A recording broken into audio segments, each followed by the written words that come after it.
नाविन्य आणि विश्वास यांचा सुरेख संगम म्हणजेच धनलक्ष्मी ज्वेलर्स, पांडुरंग तुकाराम उत्पादपत, पंढरपूर. 91.6 केडीएम दागिने, 22 आणि 24 कॅरेट सोन्याचे चांदीचे दागिने मिळण्याचे एकमेव ठिकाण. Proprietor Jaysingh Apparao Sardar. Mobile number 9890 25 97 74. एक वेळ अवश्य भेट द्या. नेक्स्ट स्पीकर अमोल खले जी. धन्यवाद अध्यक्ष महोदय. मैं महामहिम राष्ट्रपति जी के अभिभाषण के धन्यवाद प्रस्ताव में बोलने के लिए खड़ा हूं. अध्यक्ष महोदय, महामहिम राष्ट्रपति जी ने एक बहुत ही अच्छी बात अपने अभिभाषण में कही, वो थी राष्ट्र सर्वोपरि. लेकिन राष्ट्र बनता किन चीज़ों से? राष्ट्र न सिर्फ इमारतों से बनता है, न सिर्फ पुलों से बनता है, न सिर्फ बजट के आंकड़ों से बनता है, न इंफ्रास्ट्रक्चर से बनता है. राष्ट्र बनता है उसके देशवासियों से, इंसानों से और उनके दिलों में पनपते देशभक्ति के जज्बे से. और इन देशवासियों की परिस्थिति क्या है? हर देशवासी चाहता है अध्यक्ष महोदय कि वो एक भयमुक्त वातावरण में अपना जीवन व्यतीत करे. लेकिन मेरे चुनाव क्षेत्र में ऐसी परिस्थिति नहीं है.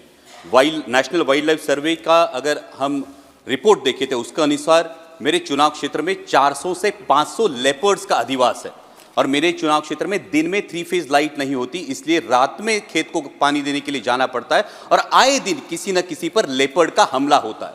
आज तक 18,000 मवेशियों का नुकसान हुआ है. 20 से 25 लोगों ने पिछले साल में अपनी जान गंवाई है. और अभी जुन्नर फॉरेस्ट विभाग ने महाराष्ट्र सरकार को एक प्रस्ताव भेजा है. जो इकलौता सोल्यूशन है वो लेपर्ड रिप्रोडक्शन कंट्रोल का सोल्यूशन है. और इसके लिए मैं नियमित तरीके से मंत्रालय से भी गुजारिश कर रहा हूं. और मेरी ये गुजारिश है कि मंत्रालय इस पर संज्ञान ले और लेपर्ड रिप्रोडक्शन कंट्रोल करे और मेरे चुनाव क्षेत्र में दिन में 3 फेज लाइट देने का निर्देश राज्य सरकार को पारित करे. महामहिम राष्ट्रपति जी ने अपने अभिभाषण में गरीबों के लिए मकान की बात की, जो निश्चित ही सराहनीय है. लेकिन मेरे चुनाव क्षेत्र में अध्यक्ष महोदय 1.5 से 2 लाख लोग ऐसे हैं, वो रहते तो पक्के घरों में हैं, लेकिन उनके घर अनऑथोराइज करार दिए जा रहे हैं. और वजह है दिघी एम्यूनिशन डेपो की वजह से लगा हुआ रेड जोन. महामहिम राष्ट्रपति जी ने कानूनों में सुधार की बात की और समय के साथ हर किसी को बदलना चाहिए. लेकिन रेड जोन की अगर हम बात करें तो जो कानून फॉलो हो रहा है वो 1903 का अंग्रेजों के जमाने का इंडियन डिफेंस एक्ट फॉलो हो रहा है, जिसके तहत रेड जोन की मर्यादा 2000 यार्ड सुनिश्चित की गई है. लेकिन 1970 का जो स्टैक रेगुलेशन है, स्टोरेज टेक्निकल एक्सप्लोजिव कमिटी का जो रेगुलेशन है यूनाइटेड नेशंस का, वो हमारे देश ने अडॉप्ट किया है, जिसके अनुसार 200 से 500 मीटर ही रेड जोन की मर्यादा होनी चाहिए. तो जब हम कानून के सुधार की बात करते हैं तो मेरी सरकार से ये गुजारिश है कि जो कानून हमने अडॉप्ट किया है उस पर अमल किया जाए और 500 मीटर के आगे ये रेड जोन की मर्यादा से देशवासियों को राहत दी जाए. महामहिम राष्ट्रपति जी ने अपने अभिभाषण में एग्रीकल्चर एक्सपोर्ट की बात की और विकसित भारत के जो 4 स्तंभ हैं उन्होंने किसानों का जिक्र भी किया. लेकिन वास्तविकता यह है अध्यक्ष महोदय, पिछले 35-40 दिनों से अनियन के एक्सपोर्ट पर पाबंदी लग चुकी है. और अनियन एक्सपोर्ट पर पाबंदी लगने की वजह से, प्याज के निर्यात पर पाबंदी लगने की वजह से मेरे महाराष्ट्र के प्याज उत्पादक किसानों का 2000 करोड़ रुपयों का नुकसान हुआ है. और इस पाबंदी की वजह से भला हो रहा है पाकिस्तान के किसानों का, क्योंकि मिडिल ईस्ट का मार्केट हो, यूरोप का मार्केट हो, ये पूरा पाकिस्तान अनियन ग्रोअर फार्मर्स के हाथ में चला गया है. और पाकिस्तान के किसानों को उनके प्याज का दाम मिल रहा है, लेकिन मेरे किसान को अपना प्याज 8 से 10 रुपए किलो के दाम में बेचना पड़ रहा है. हमने सरकार से सुना था कि पाकिस्तान की कमर तोड़ देंगे, ये तो इस निर्णय की वजह से पाकिस्तान के किसानों को भला हो रहा है, कमर मेरे किसानों की टूट रही है. यहां पे महामहिम राष्ट्रपति जी ने किसानों की आय दुगनी होने की बात की. अध्यक्ष महोदय, मैं कुछ आंकड़े बताना चाहता हूं कि 2013 में डीएपी की एक बैग थी, उसकी कीमत थी 560 रुपए. 2024 में डीएपी की बैग की कीमत है 1100 रुपए. जो लागत की मजदूरी थी प्याज के लिए, उसकी कीमत थी 5000 रुपए. आज लागत की मजदूरी जाती है 11,000 रुपए. आज 2013 में प्याज बिक रहा था 20 रुपए किलो में, आज प्याज बिक रहा है 8 से 10 रुपए किलो में. 2013 में सोयाबीन बिक रहा था 6,000 रुपए क्विंटल के दरों में, आज सोयाबीन बिक रहा है 4,500 रुपए क्विंटल के दरों में. तो किसान की आय दुगनी हुई या 2 गुने से ज्यादा घट गई है? जब हम विकसित भारत का एक स्तंभ किसानों को मानते हैं तो ये मैं कहना चाहूँगा कि जब विकसित भारत की यात्रा होती है, दिल्ली में ठंड बहुत है, किसी को बताना नहीं पड़ता ठंड बहुत है, हम महसूस करते हैं ठंड बहुत है। तो जब विकसित भारत है तो ये बताना क्यों पड़ता है, मेरा किसान ये महसूस क्यों नहीं कर पाता कि ये विकसित भारत है, मेरी आय दुगनी हुई है। और ये मेरी दरख्वास्त है कि किसानों के बारे में गंभीरतापूर्वक ये विचार किया जाए, क्योंकि अगर उगाने वाला उगाएगा नहीं तो खाने वाला खाएगा क्या, ये सवाल बनता है। अंत में महामहिम राष्ट्रपति जी ने राम मंदिर के निर्माण की बात की और मर्यादा पुरुषोत्तम प्रभु श्री राम, हमारे राम लल्ला जो विराजमान हुए, उसके लिए मैं समूचे देश का अभिनंदन करता हूं।